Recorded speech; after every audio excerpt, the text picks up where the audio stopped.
The origins of Burundi are known from a mix of oral history and archaeology. There are two main founding legends for Burundi. Both suggest that the nation was founded by a man named Kambarantama. The other version, more common in pre-colonial Burundi, says that Kambarantama came from the southern state of Buha. The first evidence of the Burundian state is from the 16th century, where it emerged on the eastern foothills. Over the following centuries, it expanded, annexing smaller neighbors and competing with Rwanda. Its greatest growth occurred during 1796 and 1850, which saw the kingdom double in size. The kingdom of Burundi was characterized by a hierarchical political authority and tributary economic exchange. The king, known as the Mwami, headed a princely aristocracy which owned most of the land and required a tribute or tax from local farmers and herders. In the mid-18th century, this Tutsi royalty consolidated authority over land production and distribution with the development of a patron-client relationship in which the populace received royal protection in exchange for tribute and land tenure. European explorers and missionaries made brief visits to the area as early as 1856, and they compared the organization of the Kingdom of Burundi with that of the old Greek Empire. It was not until 1899 that Burundi became a part of German East Africa. Unlike the Rwandan monarchy, which decided to accept the German advances, the Burundian king opposed all European influence, refusing to wear European clothing and resisting the advance of European missionaries or administrators. The Germans used armed force and succeeded in doing great damage, but did not destroy the king's power. Eventually, they backed one of the king's sons-in-law in a revolt against the king. The king was eventually forced to concede and agree to German suzerainty. The Germans then helped him suppress his son's revolt. The smaller kingdoms along the western shore of Lake Victoria were also attached to Burundi. Even after this foreign presence was minimal and the kings continued to rule much as before, the Europeans did, however, bring devastating diseases affecting both people and animals. Affecting the entire region, Burundi was especially hard hit. A great famine hit in 1905, with others striking the entire Great Lakes region in 1914, 1923, and 1944. Between 1905 and 1914, half the population of the Western Plains region died. In 1916, Belgian troops conquered the area during the First World War. In 1923, the League of Nations mandated to Belgium the territory of Rwanda-Urundi, encompassing modern-day Rwanda and Burundi, the Western Kingdoms being assigned to Tanganyika. The Belgians administered the territory through indirect rule, building on the Tutsi-dominated aristocratic hierarchy. Following World War II, Rwanda-Urundi became a United States Trust territory under Belgian administrative authority. The Trust territory guidelines required that the Trust territories be prepared for independence and majority rule, but it wasn't until November 10, 1959, that Belgium committed itself to political reform and legalized the emergence of competing political parties. On January 20, 1959, Burundi's ruler requested Burundian independence from Belgium and dissolution of the Rwanda-Urundi Union. In the following months, Burundian political parties began to advocate for the end of Belgian colonial rule and the separation of Rwanda and Burundi. The first and largest of these political parties was the Union for National Progress, and that union was a multi-ethnic party led by a prince, while the Christian Democratic Party was supported by Belgium, which was being ruled by the Christian Social Party, whose party leader was Minister of the Belgian Congo and Rwanda-Urundi from 1959 until 1960. Burundi's first elections took place on September 8, 1961, and the first group won just over 80% of the electorate's votes. In the wake of the elections on October 13th, the prince was assassinated, robbing Burundi of its most popular and well-known nationalists. Historians have speculated over Belgium's role in the death of the prince, and the two highest-ranking Belgian colonial officials in Burundi were accused of involvement and by the convicted murderer.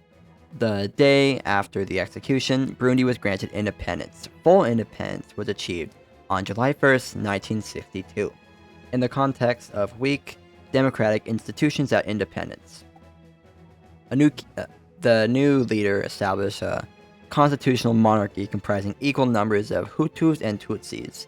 The January 15, 1965 assassination of the prime minister set in motion a series of destabilizing Hutu revolts, and subsequent governmental repression. These were in part in reaction to Rwanda's social revolution of 1959 to 1961, where the Rwandan Tutsi were subject to mass murder by the new government. In Burundi, the Tutsi became committed to ensuring they would not meet the same fate, and much of the country's military and police forces became controlled by Tutsis. Unlike Rwanda, which allied itself with the United States in the Cold War, Burundi after independence became affiliated with China. A week after the insurgent proclamation of a republic, government troops moved in. Meanwhile, the new president declared martial law on May the 30th and asked the other president for assistance. Congolese paratroopers were deployed to secure the airport, while the Burundi army moved into the countryside. The carnage went on unabated through the month of August. By then, virtually every educated Hutu element down to secondary school students was either dead or in flight.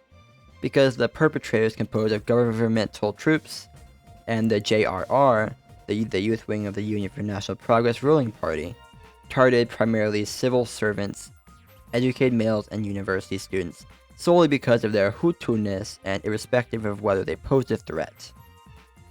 The president's terms the eradication of partial genocide. One of the first to be killed was the deposed monarch in Gitega. As per president, the new president became an advocate for African socialism and received support from the People's Republic of China. He imposed a staunch regime of law and order, sharply repressing Hutu militarism. From late April to September 1972, an estimated 200 to 300,000 Hutu were killed. About 300,000 became refugees, with most fleeing to Tanzania. In an effort to attract sympathy from the United States, the Tutsi-dominated government accused the Hutu rebels of having communist leanings, although there is no credible evidence that this was actually the case.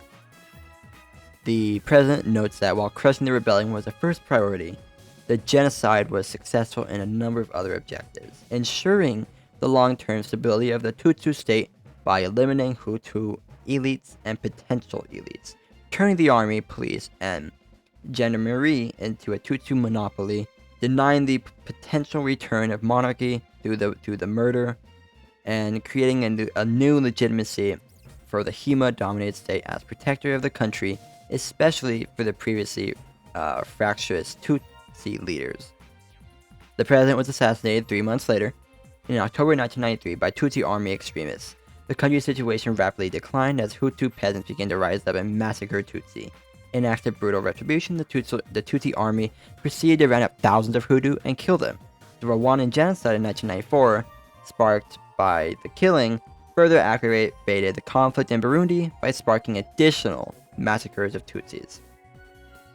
A decade of civil war followed, as the Hutu formed militias in the region camps of northern Tanzania. An estimated 300,000 people were killed in clashes and reprisals against the local population, with 550,000 citizens, 9% of the population, becoming displaced. After the assassination of the new president, the Hutu presidency and Tutsi military operated under a power-sharing political system until July 1996. Under international pressure, the warring factions negotiated a peace agreement in Arusha in 2000, which called for ethnically balanced military and government and democratic elections. The country has been hit hard by HIV and AIDS during this period. Sample testings have shown that those who were HIV positive were 20% of the urban population and 6% of the rural population. The death toll due to the syndrome has been devastating.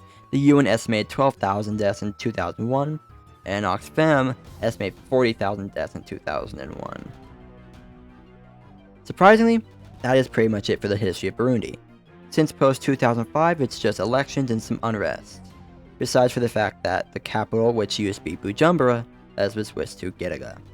So, time for stats. Burundi's population is about 13.5 million people. The area is about 27,830 square kilometers. The GDP is roughly 2.6 billion US dollars, and the GDP per capita is one of the lowest in the world at just under 200. So, I'll see y'all next time when I start the seas.